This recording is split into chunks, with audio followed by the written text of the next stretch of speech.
Welcome back to my channel sweet and spicy recipes. ಇವತ್ತು ತುಪ್ಪ ಆಗಲಿ ಎಣ್ಣೆ ಆಗಲಿ ಯಾವುದನ್ನು ಹಾಕದೇನೆ ಅವಲಕ್ಕಿ ಮತ್ತು ಬೆಲ್ಲದಿಂದ ಯಾವ ರೀತಿ ಸ್ವೀಟ್ ರೆಸಿಪಿ ಮಾಡೋದು ಅಂತೇಳಿ ತೋರಿಸ್ತಾ ಇದ್ದೀನಿ. ಇದಕ್ಕೆ ನಾನಿಲ್ಲಿ ಒಂದು ಮಿಕ್ಸಿ ಜಾರಿಗೆ 1 ಕಪ್ನಷ್ಟು ಅವಲಕ್ಕಿ ಹಾಕ್ತಾ ಇದ್ದೀನಿ. ಯಾವ ಅವಲಕ್ಕಿಯನ್ನು ಬೇಕಾದ ತೊಗೋಬೋದು. ನಂತರ 1/4 ಕಪ್ನಷ್ಟು ಹುರಿದಿರುವಂಥ ಕಡಲೆ ಬೀಜ, 3ರಿಂದ 4ರಷ್ಟು ಏಲಕ್ಕಿ ಹಾಕಿ ನೀರು ಹಾಕದೇನೆ ಗ್ರೈಂಡ್ ಮಾಡ್ಕೊಳ್ಬೇಕು.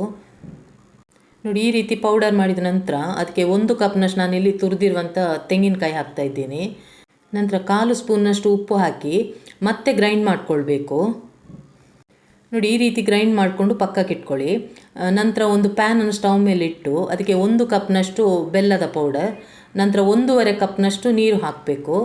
ಬೆಲ್ಲದ ಪಾಕ ಮಾಡಬೇಕಾಗಿಲ್ಲ, ಜಸ್ಟ್ ಬೆಲ್ಲವನ್ನು ಕರಗಿಸಿದರೆ ಸಾಕು.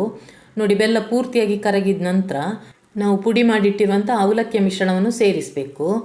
ಇದು ಸೇರಿಸಿದ ನಂತರ ನಾವು ಫ್ಲೇಮನ್ನು ಲೋವಲ್ಲಿ ಇಟ್ಕೊಂಡು ಕೈ ಬಿಡದೇನೆ ಕಲಿಸ್ಬೇಕಾಗತ್ತೆ. ಇದು ತುಂಬ ಬೇಗನೆ ಗಟ್ಟಿಯಾಗತ್ತೆ. ಕಡಿಮೆ ಉರಿಯಲ್ಲೇ ಇಟ್ಕೊಂಡು ಕೈ ಬಿಡದೇನೆ ಕಲಿಸ್ಕೊಳ್ಳಿ. ಈ ತೆಂಗಿನಕಾಯಿ ಮತ್ತು ಕಡಲೆ ಬೀಜದಲ್ಲಿರುವ ಎಣ್ಣೆಲ್ಲ ಬಿಟ್ಕೊಡೋದ್ರಿಂದ ನಾವು ತುಪ್ಪ ಹಾಕದೇನೂ ಸುಲಭವಾಗಿಯೇ ಮಾಡ್ಬೋದು. ನೋಡಿ, ಒಂದು 10 ನಿಮಿಷ ಆದ ನಂತರ ಈ ರೀತಿ ಗಟ್ಟಿಯಾಗತ್ತೆ.